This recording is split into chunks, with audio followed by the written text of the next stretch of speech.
Inilah yang dikuatkan oleh mazhab Syafi'i, ya, bahwasanya wanita haid, ya, kalau junub tidak boleh baca Al-Quran, wanita haid juga tidak boleh baca Al-Quran. Adapun sebagian ulama seperti ulama Malikiyah mengatakan wanita haid boleh baca Al-Quran. Ini yang masalah khilafiyah, dan ini yang dipilih oleh Syekh Muhammad bin Shalih Al-Utsaimin rahimahullah taala, bahwasanya wanita haid boleh baca Al-Quran meskipun masalah khilaf, dan dipilih juga oleh Syekh Albani rahimahullah taala. Kenapa? Karena tidak ada dalil yang sahih yang mengatakan wanita haid tidak boleh baca Al-Quran. Datang hadis tapi ya tidak sahih atau tidak sahih. Ya, adapun hadis yang sahih dan sahih maka tidak ada melarang wanita haid untuk baca Al-Quran. Oleh karenanya sebagian ulama mengkiaskan wanita haid dengan junub.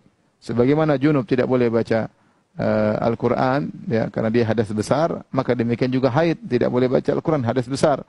Namun sebagian ulama mengkritiki kias ini, analogi ini. Kenapa? Karena antara junub dan haid ada dua perbedaan mendasar, sehingga tidak bisa menganalogikan haid dengan junub. Yang pertama, bahwasanya dua perbedaan tersebut, yang pertama bahwasanya orang yang junub itu biasanya karena keinginan dia sendiri, dia yang junub, ya, entah dengan berhubungan atau yang lain sehingga dia menjadi junub secara umum. Adapun haid bukan keinginannya.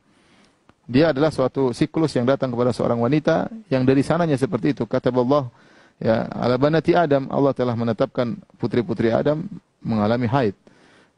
Sehingga dia mau tidak mau dia terkena haid, ya. Ini yang pertama.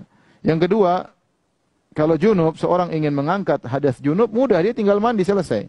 Dia lagi junub, mandi 10 menit, 15 menit selesai. Adapun haid, dia tidak bisa mengangkat hadas haidnya, tidak bisa. Maka dia harus menunggu sampai haidnya bersih dulu, entah 7 hari, entah 8 hari, entah 5 hari, entah 10 hari, ya. Sehingga dengan demikian tidak bisa mengkiaskan haid kepada orang junub. Oleh karenanya mazhab Syafi'i sendiri mengatakan bahwasanya wanita haid kalau mau tidur tidak perlu berwudu. Beda dengan orang junub. Orang junub kalau mau tidur disunahkan dia berwudu. Ya, kalau bisa mandi lebih baik. Tapi kalau dia tidak sempat mandi, dia boleh berwudu untuk meringankan hadasnya, ya, maka dia berwudu kemudian dia tidur. Adapun wanita haid tidak dianjurkan untuk berwudu ketika mau tidur, ya.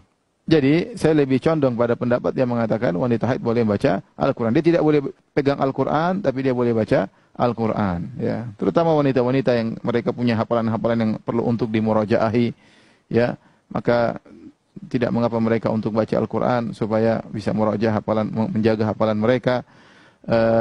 Namun mereka jangan pegang Al-Quran, ya.